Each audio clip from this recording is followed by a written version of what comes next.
Hello, duke ju uruar që t'u ke gjetur sa më mirë kjo ditë e diel, ka që bukur, vlen të thuhet. Arsyeja pse po e bëj këtë video është në fakt për të ndarë një shqetësim, marr shkas për ta bërë këtë video në fakt nga një lajm i hidhur që ka qarkulluar këto 2 ditë të fundit në rrjetet sociale, sa i përket një aksidenti tragjik ku një vajzë 18 vjeçare humbi jetën. Edhe s'pari dua të shpreh ngushëllime të përzemërta familjarëve. E para,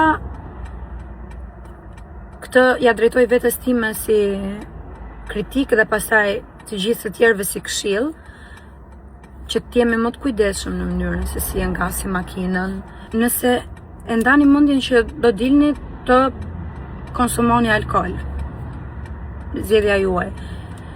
Shkoni me një taksi, dhe ju a them nga zemra, siç po e përsëris, i a them vetes tim në radhë të parë, ajo ku dua dal është një fenomen tjetër. Jam shokuar nga reagimet e njerëzve lidhur me këtë rast, ashtu si kundër dhe me raste të tjera, por po marr shkas nga ky, të lexosh se çfarë shkruajnë njerëzit. Ndërkohë që një vajzë 18 vjeçare ka humbur jetën dhe nuk është as personazh publik, është e frikshme. Dhe ajo çfarë bie pikërisht më shumë në sy, po t'jeni të vëmendshëm, është që shumica e komenteve frustruese, denigruese, poshtruese, bullizuese vijnë nga burra dhe gra që janë brezi i prindërve tanë. Pra po flas për brezin tim.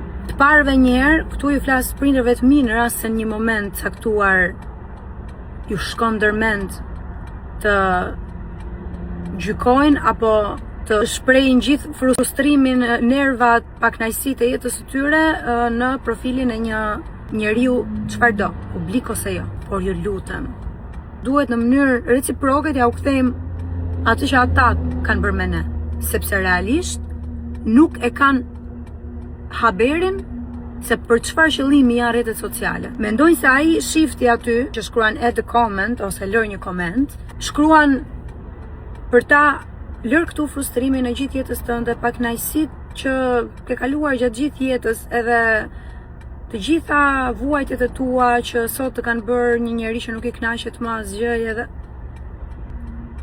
tregoni pak të kujdesshëm në rrethana të cilat nuk i njihni dhe aq mirë. Është më shumë për sjell një formë sensibilizimi që ju të kuptoni që diçka me ju nuk është në rregull. Dhe mënyra se si duhet funksionojnë rrjetet sociale nuk është kjo, pra nuk është ky qëllimi. Çi duhet atij tjetrit ti mbash ti hartim se çfarë mendon për atë. Lër një koment, ti nuk më pëlqen fare. Faleminderit. Okej. Kaq.